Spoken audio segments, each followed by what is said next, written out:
ભારતના ઉત્તર પ્રદેશ પ્રાંતમાં આગ્રા નગરમાં પિતા દયાળદાસના ઘેર કૃષ્ણ ભક્ત વિષ્ણીબાઈનો જન્મ થયેલ.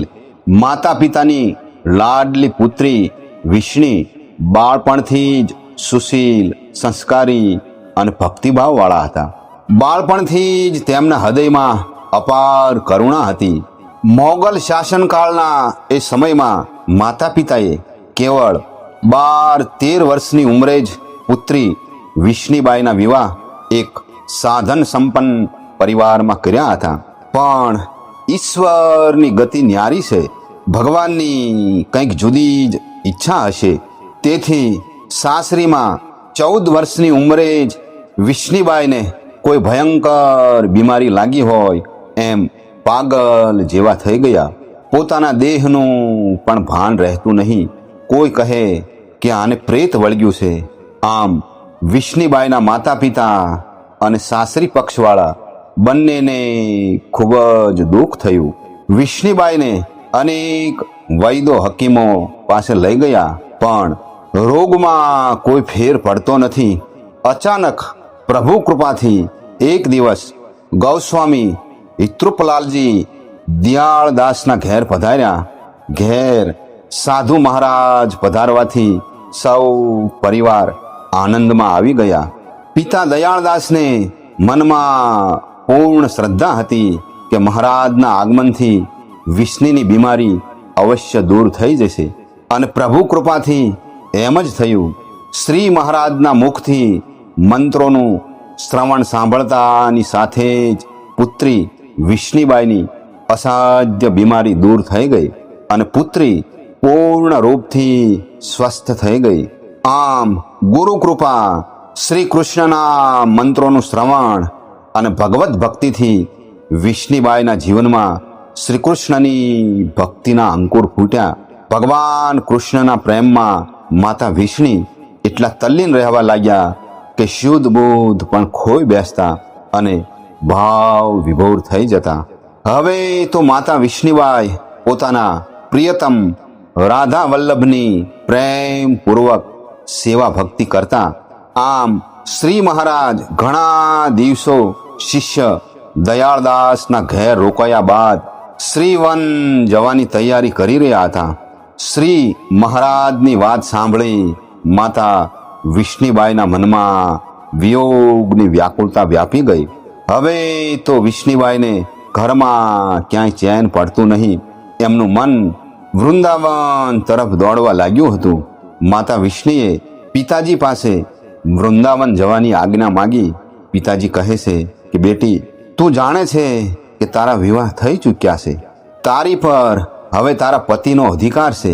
તેથી દીકરી, હું તને શું જવાબ આપું? પિતાજીની વાત પરથી માતા વિષ્ણીબાઈને લાગ્યું કે પિતાજીની ઈચ્છા મને વૃંદાવન જવા દેવા માટેની નથી. હવે તો માતા વિષ્ણીબાઈને બધા જ સંબંધો, માતા પિતા, ભાઈ બહેન, પતિ, બધું જ એમને બંધન જેવું લાગે છે. હવે તો માતા વિષ્ણીબાઈ છાના છુપા વૃંદાવન જવાની તૈયારી કરવા લાગ્યા. અને હે ગિરિધર, હે ગોપાલ, હે વૃંદાવન વાસી એમ કહીને ધ્રુસકે ધ્રુસકે રડવા લાગ્યા. માતા પિતા અને અડોશ પડોશના સૌ લોકો ભેગા થઈ ગયા.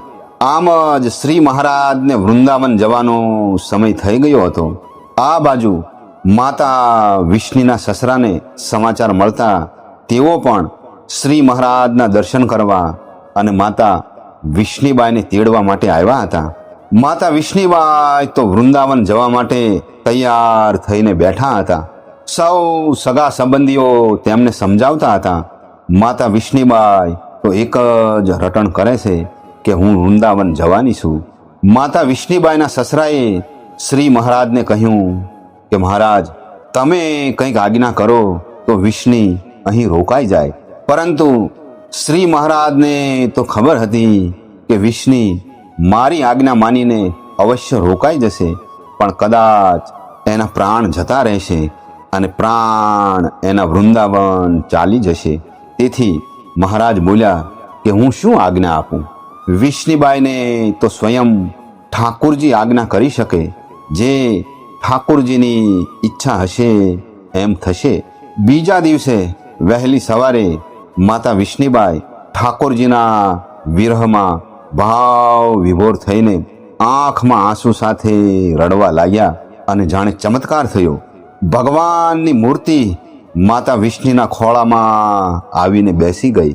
ત્યારબાદ માતા પિતા અને સૌ સગા સંબંધી પરિવારજનો અને આડોશ પાડોશના લોકોને લાગ્યું કે હવે તો ભગવાનની જ ઈચ્છા છે કે માતા વિષ્ણુબાઈ વૃંદાવન અવશ્ય જાય. અને માતા પિતા અને સસરા સહિત બધાએ માતા વિષ્ણુબાઈને વૃંદાવન જવાની રજા આપી અને માતા વિષ્ણુબાઈને પ્રેમપૂર્વક વૃંદાવન જવાની વિદાય આપી. આમ માતા વિષ્ણુબાઈ વૃંદાવન પધાર્યા. ભગવાનના દર્શન કરી આનંદ વિભોર થઈ ગયા. વૃંદાવનમાં રહીને માતા વિષ્ણુબાઈએ ઠાકોરજીનું ભજન કરતા રહ્યા. આમ ક્યારેક તો માતા વિષ્ણુબાઈ સતત 3-4 દિવસ ભાવ સમાધિમાં લીન રહેતા.